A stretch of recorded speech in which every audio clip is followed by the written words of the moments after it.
Misinformation in mainstream media creates one of the greatest dangers for real estate consumers. Self-promotional material disguised as research is often presented as credible, reliable, and authoritative information, and too often is published by media as fact without any journalistic scrutiny.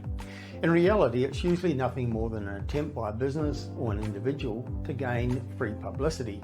Profile seekers know that the fastest and cheapest route to lots of publicity for themselves is a list of locations purporting to be the best places to buy. Often this is a list spat out of a computer containing inconsistencies, absurdities, and generally bad advice. Recently, one such claimed to be a list of the top 200 suburbs to buy right now for property investment. It came from a big name source and it looked credible, and it was given lots of publicity by national media. In fact, one media outlet described it as a groundbreaking study which unveiled a list of the top 200 suburbs in Australia for property investment right now. But there was nothing groundbreaking about it. It was simply another computer-generated list which was based on the false premise that what had happened in the past will be repeated in the future. It was also based on the notion that individual suburbs outperform their neighbours, which I fundamentally disagree with. And it placed no importance on the underlying economy. So 4 of the top 10 recommended locations in Australia were remote country towns or mining centres without the strength or depth of economy to provide sustainable capital growth or safe investments for consumers. Media coverage highlighted that the best places to buy right now, apparently, are in the regional areas of Queensland and Western Australia. But at Hotspotting, we've just published a report making it clear that while those markets, regional Queensland and regional Western Australia, have led in the past, they are now past the peak of their booms and sales activity is decreasing, and prices are starting to follow that downward trend. That, plus the reality that enormous price growth has happened there in the past 2 to 3 years, means you have missed the boat for those locations.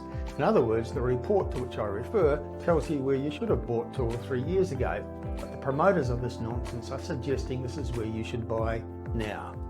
The problem is that the metrics they have used are largely backward looking, the biggest one being price growth in the past year. The top 10 are all places which have recorded median house price growth of between 29% and 38% in the past 12 months, and it's similar with the next 10 locations on the list. And that's a very good indication that these markets have peaked and that you've missed the boat if you haven't already purchased there. Most of those recent high performers like Geraldton in Western Australia and Townsville and Rockhampton in Queensland are well past their peaks, and sales activity is subsiding and price growth is diminishing. Now, there are also some spectacular absurdities in this groundbreaking study. To suggest that the remote town of Miles in Western Queensland is one of the top 10 places to invest in Australia beggars belief, or indeed Northam in the wheat belt of Western Australia. Rochester, which is a highly recommended place on this list, is a town of 3,000 residents in rural Victoria, and there's nothing happening there that will drive long-term sustainable price growth, but this research company is telling us that this is a fabulous place to invest your savings. Now, it's only fair to mention that the report does admit that it's based solely on data and that extra due diligence is required before investing in any of those locations. It also admits that some entries on the list, such as Rochester in Victoria and Lismore in New South Wales, have been ravaged by flooding or other disasters in recent years, and that some of the Western Australian and Queensland locations are mining areas. The report author said these can be quite volatile markets because they do depend on conditions in the mining sector, and that has historically seen some volatility. Well, yes indeed, but why publicise a list which contains, by their own admission, dodgy locations with high risk to consumers? The problem is that far too many real estate consumers base their big investment decisions on what they see and hear in mainstream media.